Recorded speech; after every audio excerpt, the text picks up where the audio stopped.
The silence in the small, sterile room was deafening.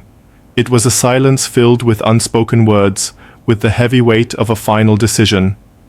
Dr. Evans looked at the German shepherd before him, a magnificent animal named Brutus, whose file was stamped in bold red letters, aggressive, unadoptable, scheduled for euthanasia. The shelter was overcrowded, and Brutus's time was up. He had lunged at staff, snarled at potential adopters, and refused to let anyone near his food. He was a lost cause. As Dr. Evans prepared the syringe, his hand trembled slightly. He had done this hundreds of times, a grim necessity of his job, but this time felt different. He looked into Brutus's eyes. They weren't filled with malice or rage. They were filled with a profound, soul-crushing terror. It was the look of an animal who had been betrayed by the world and expected nothing but more pain. The dog didn't growl. He didn't bark. He just lay on the cold floor, resigned to his fate, a single silent tear tracing a path through his thick fur. The protocol was clear. The decision had been made. But as Dr. Evans moved closer, something inside him screamed, "No." It was a gut feeling, an instinct he couldn't ignore. He lowered the syringe. "Just a little more time, boy," he whispered, more to himself than to the dog. "I need to understand." He decided to take Brutus for one last walk, a small gesture of kindness before the end. The moment the leash was on, Brutus was a different animal. He didn't pull or lunge.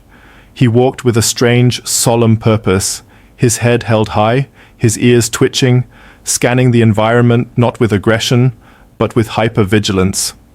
They walked past the kennels, past the main office, and towards the small grassy area behind the shelter. Suddenly, Brutus stopped dead in his tracks. His entire body went rigid.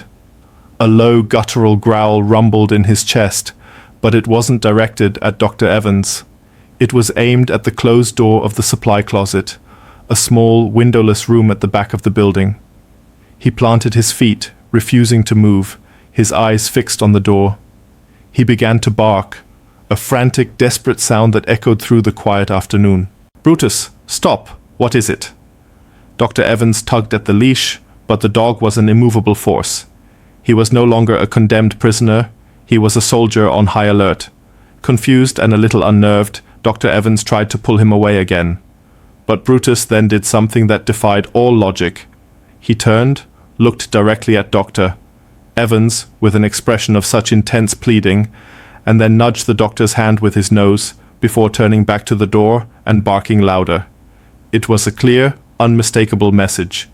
"You have to open that door." A cold dread washed over Dr. Evans. What could possibly be in there? He fumbled for his keys, his heart pounding in his chest. As he unlocked the door and pulled it open, a wave of intense heat and a faint, acrid smell hit him. The closet was dark, but Brutus, without hesitation, plunged inside. Dr. Evans followed, switching on his phone's flashlight. The beam cut through the darkness, and what it revealed made his blood run cold. Lying on the floor, tangled in a mess of old electrical wires from a faulty, overheating power strip, was a young volunteer, a teenage girl named Chloe. Her face was pale, her breathing shallow. She had been in there for over an hour, knocked unconscious after tripping and hitting her head, all while the wires around her began to smolder, slowly burning through the insulation. The room was a tinderbox, moments from igniting. Brutus was already at work, nudging Chloe's face, licking her hand, trying to rouse her. He was not aggressive. He was protective. He was a rescuer. Dr. Evans scrambled to unplug the strip and called for an ambulance, his voice cracking with emotion. As the paramedics rushed in and carefully lifted Chloe onto a stretcher, Brutus refused to leave her side. He walked alongside the stretcher, a silent, furry guardian, until they loaded her into the ambulance. Only then did he turn and look at Dr. Evans, his body finally relaxing. The truth came out later. Brutus's previous owner had been an elderly man who suffered from seizures. Brutus was his trained service dog. His aggression was a frantic, misunderstood attempt to alert people when his owner was in distress. When the old man passed away, The family didn't understand the dog's behavior and surrendered him to the shelter, labeling him as dangerous. He wasn't lunging at people. He was trying to do his job. He was trying to save them. He saw illness and danger where humans saw only a threat. That day, Brutus didn't just save a life, he rewrote his own story. The red letters on his file were replaced with a new description: hero. He was adopted a week later, not by a stranger, but by Dr. Evans himself. In his new home, Brutus was no longer terrified.